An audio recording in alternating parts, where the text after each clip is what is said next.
Bu ay ki üzümüzə gəlir, adı Rəcəbdir. İmam Kazım əleyhissalam buyurur, bu ayda bir əməl neçə qat götürülür. Elə bil 10 dənə yaxşı iş görmüsən. Günahlar silinir bu ayda. Əmirül-Möminin nə deyir? Ramazan ayı Allahın ayıdır. Şaban ayı Peyğəmbərin ayıdır. Rəcəb mənim ayımdır. Mən elmin şəhəriyəm, Əli qapısıdır. Ramazan ayının qapısı Rəcəb ayıdır, Şaban ayıdır. Bu qapını döy ki, Ramazanda qapı üzvü açılsın.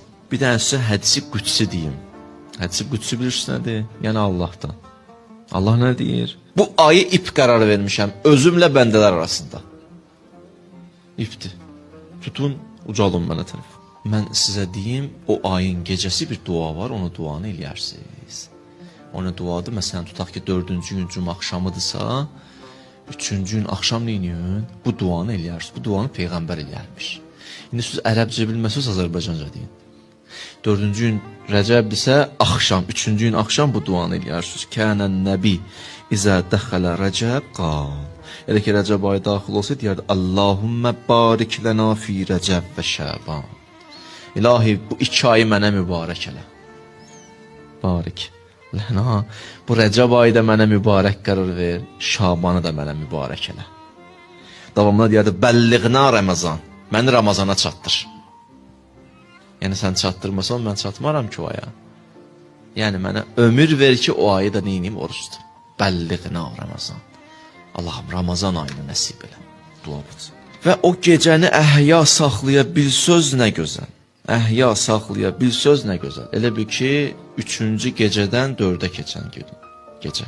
3-dən 4-ə keçən gecə. Əhya saxlamaq. Əmirül-Möminin deyərdi ki, ildə 4 gün var ki, o gün oruç, o günü əhya saxlamağı sevirəm. Hansı günlərdir? Buyurdu, Leylətəl Fitr. Fitr. O gecəsi. Qurban gecəsi.